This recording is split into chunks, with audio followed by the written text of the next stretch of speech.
Every host of every podcast has to have the theme music, right? Well, we're going to take that. Sorry, y'all, my shirt is not acting right. Y'all are seeing all of my stuff under there, so let me readjust really quickly. Anyway, how are you doing today? I am Kisa. I am Coach K, and I'm welcoming you in today to this edition of the Daily Dating Show, where we talk about Monday through Thursday, most days of the week, we're talking about relationship success and how we make it happen. Well, we look at it from two angles, really. We look at relationship challenges and relationship success. Hopefully, in seeing some of those challenges, we attain success in seeing those challenges and dealing with those. So who am I? I am Kisa Sharp, Coach K. Need a little more information about me? No problem. All you have to do is go on my site, okay? KisaSharp.com/life coaching. I am a double certified life coach, master communicator, award-winning author, former corporate spokesperson, and former Birmingham, Alabama news anchor, current writer for the Birmingham Times. Media is just in my blood. Communication is just in my blood. When God created me, I guess he said, this woman is a communicator. Go forth and prosper, right? But he's gifted you with some amazing things as well. My prayer and my hope is that you are walking in the call in which he has created you to pursue. So we're diving right in today. We have been dealing with relationship red flags all week. And I'm here at Creed. And listen, because I just like to do things like this, I'm showing you the sign that's here. It talks about success, embracing the challenge, and always do your best, okay? Love it here at Creed. Snuck in on a time when not as many entrepreneurs are here today. So I came in and I can kind of work on this with the big board behind me, which is what we have here at Creed. And lots of great resources, by the way, for those of you who are in the Magic City. Lots of plans for those of you who need that office space or just to do things away. This has been annoying me, a whole series of broadcasts by hanging out. And I think I'm going to just let it do what it does, right? I keep tucking and trying to put it in there, but I'll let it do what it does, okay? So what are we talking about today? Goodness gracious, let me take a little bit of a breath, right? Fade out our theme music and all that stuff. We're talking about relationship red flags, and this train is rolling. So earlier in the week, we talked about the need for having a mind shift with relationships, okay? We talked about the need to have a mind shift because roles have changed. Not going to go back into that. I want to encourage you to take a look back on this page, you can see it, but it's just a discussion. And I want to know, do you agree? See, I like having a conversation and starting a conversation, and I love hearing from you. So I'd love to hear from you. What do you think about that? Do you agree that things have changed? And because of the change, we're relating to each other differently and we're trying to figure that out? I don't think it's bad. I think we're just trying to figure it out, and we're getting some of that settling right now, right? And anytime there's change, I, by the way, am a life coach, but I am the life change strategist. Anytime there's change, there's unsettling, there's redefining, there's shifting. So we're in the midst of all of that, redefining, shifting, realigning, okay? That's where we are. But in the meantime, no need for you to waste your time with that shifting, because sometimes with that shifting, little sneaky things can come in, sneaky behavior that cause us to waste our time. I'm part of the 50 and Fabulous crew. I'm connected to a lot of you who are as well part of the 50 and Fabulous crew. And here's what I do know. We ain't got all that time to waste. Yes, grammatically incorrect, but we ain't got all that time to waste. Listen, y'all, if it doesn't fit, it's okay to change the shoe. If the shoe doesn't work for us, it's okay to get a new pair. I'm not talking to folks who are married. I'm talking to the folks who are dating. Some of you are just like, yep, Kisa, that's what I wanted to hear. Yep. Who are married. Yep. That's my sign. That's my word from the Lord. No, for those of you who are married, you have to consider this from different lens. Okay. If it works, and if it is your word, God will show you how to tastefully and wisely change your status and how to work in your situation. But for those of you who are single, we got a shot. Got a shot at you before you connect and do all that stuff. Okay? If the shoe doesn't work and if it doesn't fit, just change. So today's topic, what are we talking about? Relationship red flags, okay? One red flag that I want to talk about, as I was thinking about all of this, I was like, what could I share with them? Earlier this week, we talked about ghosting. A lot of us have dealt with that. To be real honest with you, I would dare say all of us, most of us have dealt, maybe not all, most of us have dealt with someone ghosting us. Even outside of romantic relationships, we've dealt with that, whether it's that friend ghosting us and just leaving all of a sudden without telling us a thing. I covered that extensively earlier. You can take a look at the video. But today, what's another relationship red flag? Okay. I'll tell you what it is. Let me write on my big board here. Have you ever dealt with anyone who is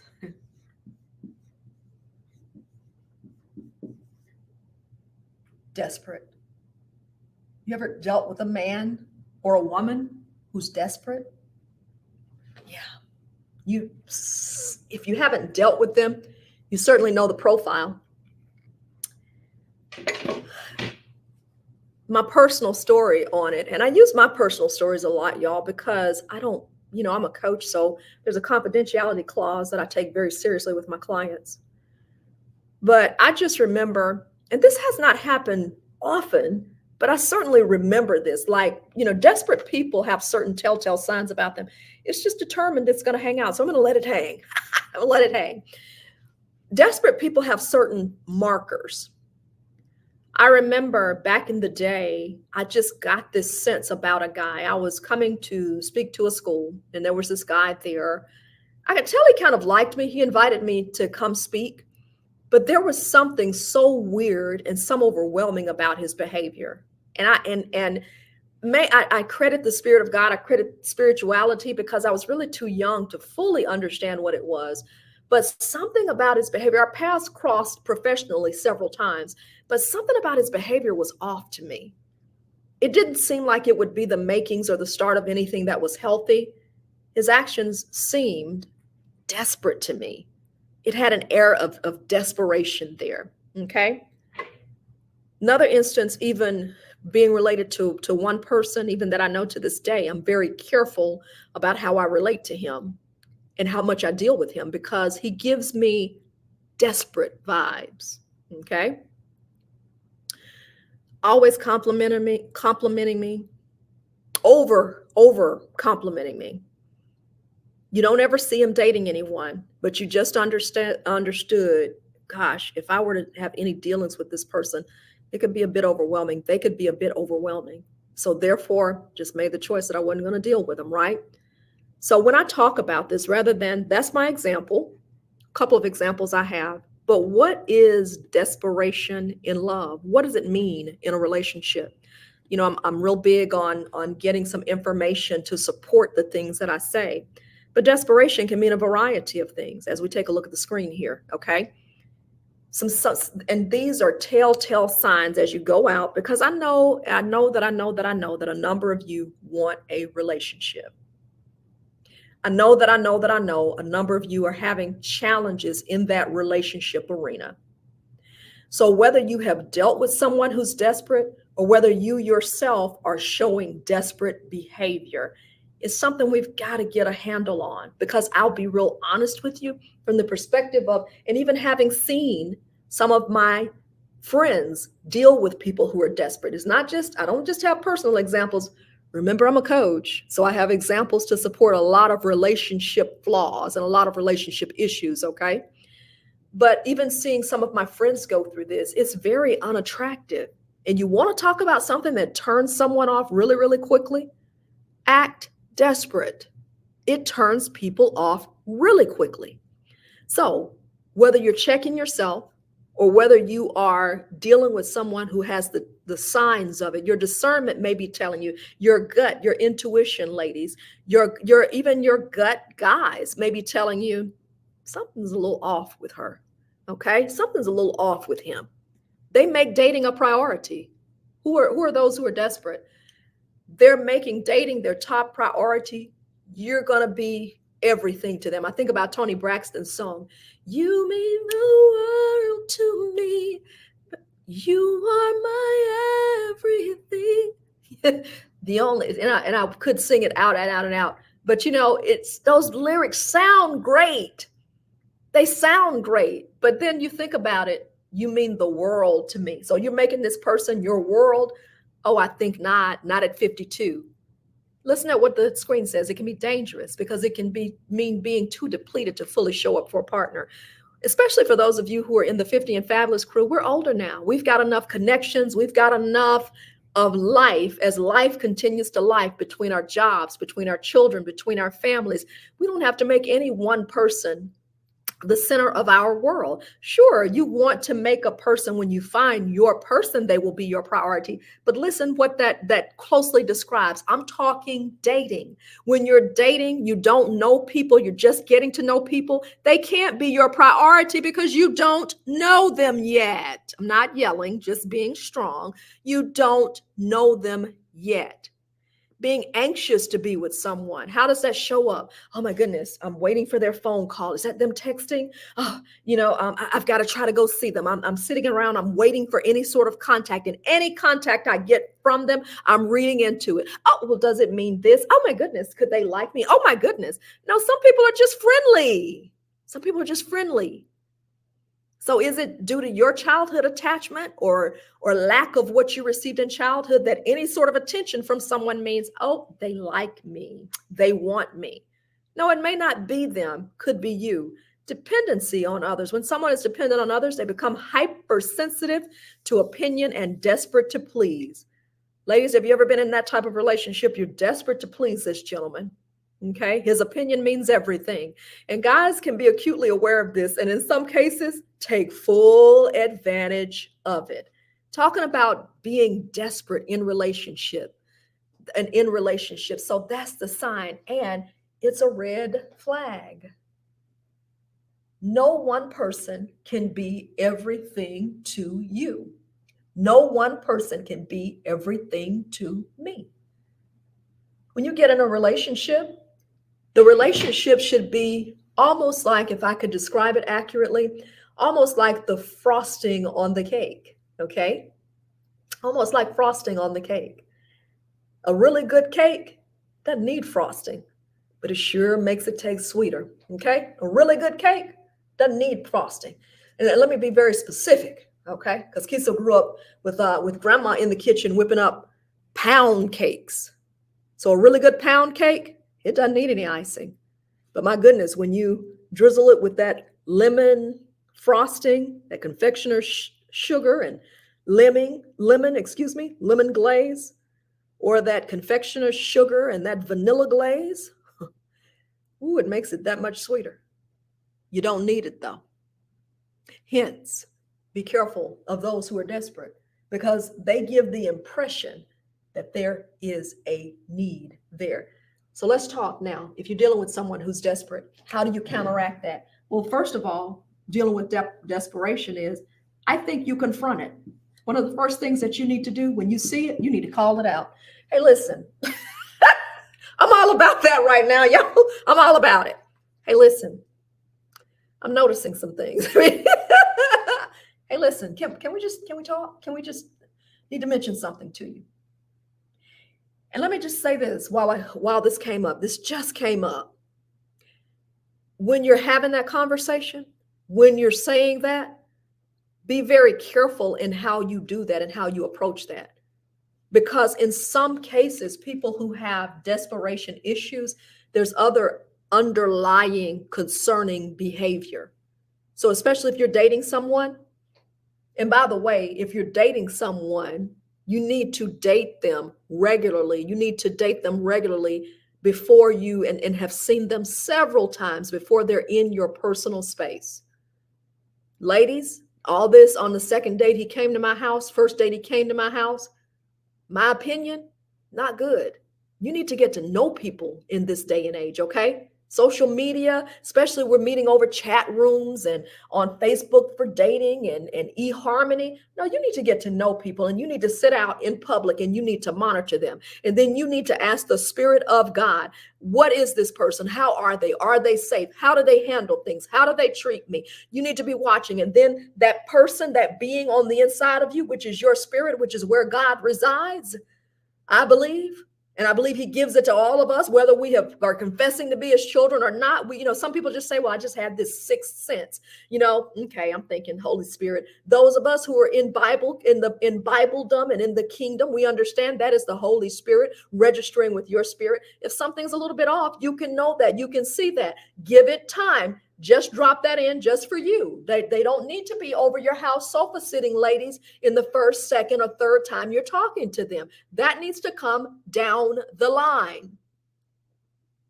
Because when you have these conversations and you say to someone, hey, I notice, we're moving a little fast, or I noticed that I wasn't trying to ignore you today. I just have a lot of stuff going on. You have to be careful, because in the event that the desperation is a cover or underlying behavior is more serious, you're not in harm's way. Be very careful about how you approach it, but you still want to confront. You don't have to be ugly about that, and make sure when you confront, they're over there and you're over here. They're in their space or away and you're over here. And then after you confront, all right, Spirit of God is dealing with this. And after you confront that behavior, you watch. You don't bring them over to your house or in a private, secluded space right after that. You watch for a little while longer. Forget all this. I'm going to just have him over because he's a real nice. Forget all that. Forget all that. A guy who understands, or a gentleman who is legit, he understands that he doesn't have to be in your space. And some guys are going to take exception with me saying this. Some ladies are going to take exception with me hanging this. I have big shoulders. Bring it on. I can handle it. That's Kisa. We have too much weird stuff going on. People meeting and this person happens to this person. This happens to that person. We're in a different day and age. You need to know people, that you need to know that you know, especially if such and such, doesn't know that person. You're meeting them online. They're from across the country. People can say or do whatever they want. Haven't you seen the examples on social media? Guy shows up. He's everything to this lady. He moves in and she's thinking, where did you come from after a while? Because people can pretend to be anything that they want to with social media and such. Take some time after you confront. If you notice desperate behavior, after you confront or have a conversation, and confrontation does not mean controversial. It doesn't mean arguing, yelling, or doing anything like that. It just means let's have a talk. And when you do it, you be in your home in a safe space. Make sure they're in their home in a safe space or away from you. And then after you confront them, I'm saying it again so you'll get this. After you confront, watch. Don't invite them over the next day. Give it some time. Give it for the next month. Give it the next 2 or 3 months. See how they behave. Yeah, but I might lose him if he's pressuring. Yeah, this is a good man. I don't want to lose him. No, he's checking all the boxes. Now you're acting desperate. Yep, you're acting desperate.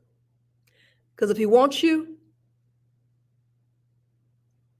you all are going to have a conversation, and you're going to say, you can say, hey, I don't mean any harm by it. Just being careful. There's a way you can talk to a guy. He'll fully understand, and you don't have to offend him. You can just say, I would love for us. I look forward. Let me give you PR person here. Let me give you a little sound bite so you can take this. This is absolutely free. No charge for this one this time. I don't mean any harm by questioning or just wanting to kind of take it slow before I invite you over to my residence. Just let's hang out. I'm enjoying getting to know you. Let's just hang out. I just, right now I'm just taking precautions. You understand that. Of course, if you have a mother, you have a sister. If he has, both, you have a mother. Well, he will have one, at least we know, a mother. You understand, just being cautious. That's all. I don't mean any harm. I'm not trying to be offensive. Just want to take our time and just make sure this is right. I want to continue enjoying meeting you out and going different places and hanging out. And I really appreciate you understanding. See how that tonality goes over. You're communicating your boundary, but you're doing it in a way that is non-offensive. So confrontation is a way to deal with a desperate person. Number two, I just alluded to it, boundaries. You enact and you communicate your boundaries. You have the conversation, not controversial, doesn't have to be, and then you communicate your boundaries. Hey, I know you're thinking that maybe in the past you've dated some people, don't know, but my comfort zone is here. My comfort zone is in taking a little time, being out and enjoying each other and getting to know each other, in a public space.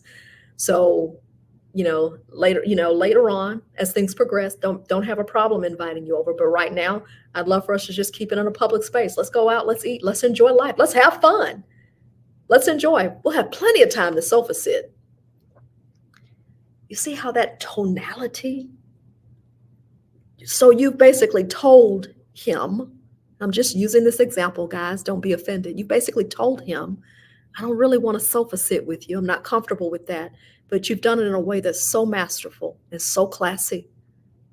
I don't know how he could be offended with that. Okay?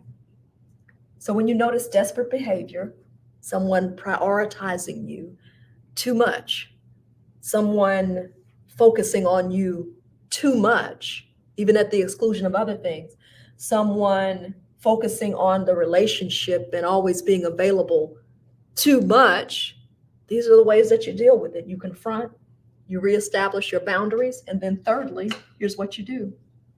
You watch. Confront, communicate your boundaries, and then watch. When you're dealing with a desperate person or people who exhibit desperate or anxious behavior in a relationship, you confront, you communicate your boundaries, and then you watch. Now let me show you what I mean. And let's talk about some things that you'll notice with a person who is desperate. I wrote it out for you. What will you notice in a person who's desperate? What you'll notice is a person who operates in excess. What do I mean by that? Well, I'm glad you asked. Glad you asked.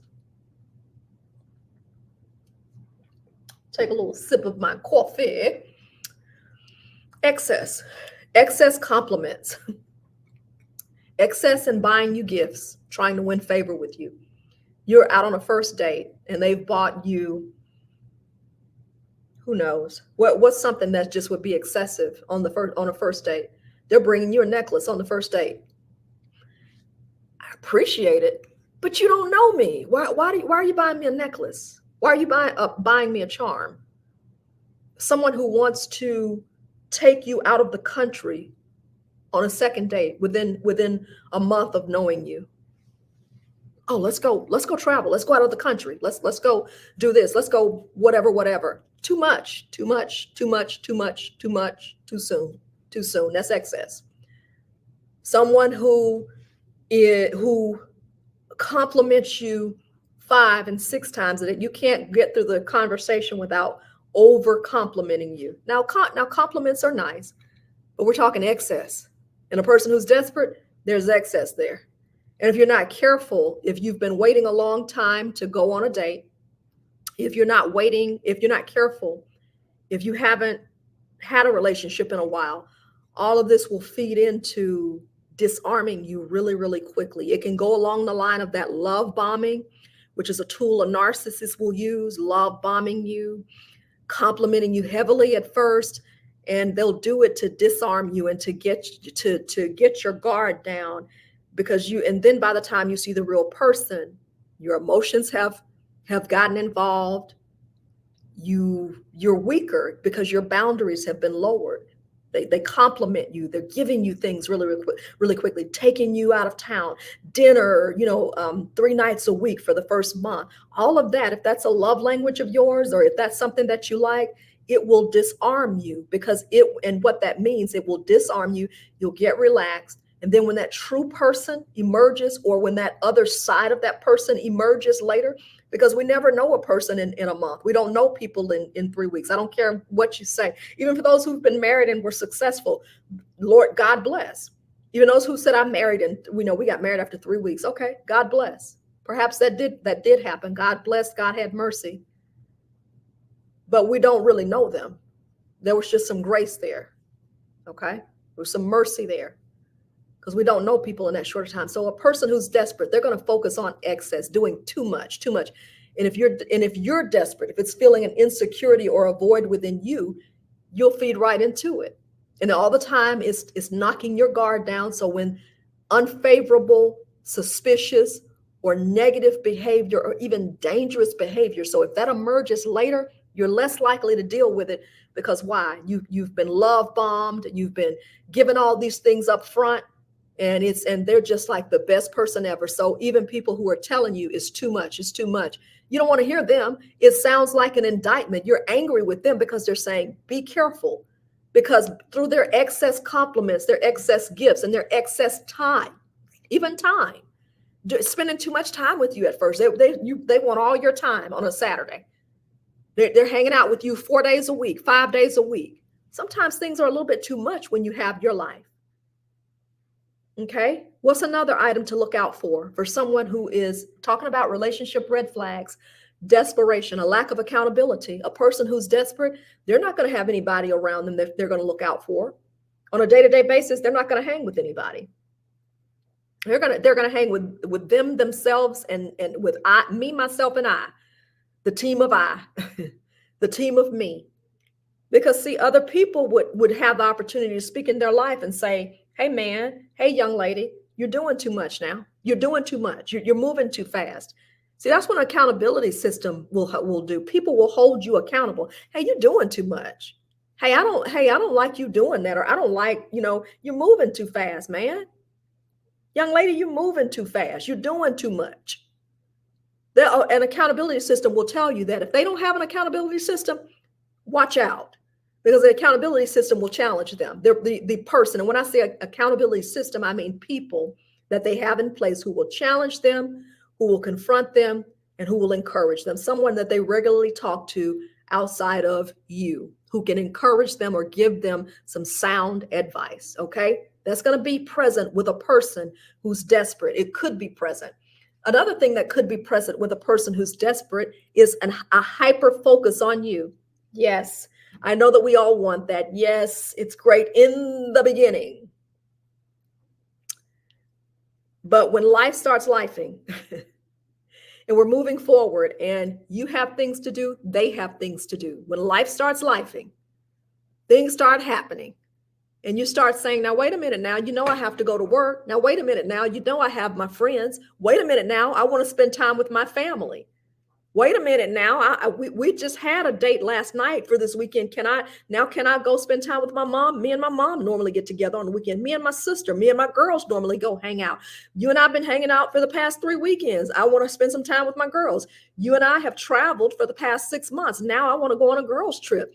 Hyper focus on you and you alone. And a desperate person, talking about being desperate, they're normally going to want to just focus on you, and they don't want to share, because they are making you the center of their world, and they're putting all the focus on you to fill a void that's within themselves. We're talking about relationship red flags. Desperation is a relationship red flag. If you had any experience with someone who's desperate, I want to hear about it. And if you're dealing with it currently, it's time to back up. Yeah, back up. We're talking in dating now. Back up, pump the brakes, and let's think about it first. And perhaps then, when you see that behavior, or if you understand that's what you've been dealing with, then you go back, and this is where you enact these things. You confront them, you communicate your boundaries, and then you watch. And whatever that watch means, if it means taking a little time off to see how they respond and how they act, you have to be very careful, because people who are emotionally fragile, they don't respect and they don't appreciate being confronted. They definitely don't appreciate having boundaries. So therefore, when you communicate, you watch. And even if need be, you communicate that you've shared this with someone else, so they will know, girl, I told him because he's just doing too much. I've told him, and we're going to just see. And that may mean you just kind of chill out a little bit. And most importantly, let me conclude by saying this, because I'm giving you all these tips. And with all of these tips, everything is personal and individual and specific for your situation. You have to take all of this information, all the information I have posted on the screen. You have to take it and you have to filter it. I've just never done that. Okay. You have to take that, the hyper focus on you. You have to take it and you have to filter it into your situation. Okay. But let me encourage you and conclude by saying this. The greatest thing that you can do is rely on the Spirit of God for guidance and rely on the Spirit of God to lead you. He can show you, okay, God, I've communicated this. When you pray, when you acknowledge him, okay, God, I've communicated this. What do I do now? How do I pivot now? What should be my next step? And listen, don't allow anybody to pressure you. Don't allow that person that you're communicating with. I mean, we know what desperate looks like. Look, we're grown. We know what desperate looks like. We know when someone's desperate.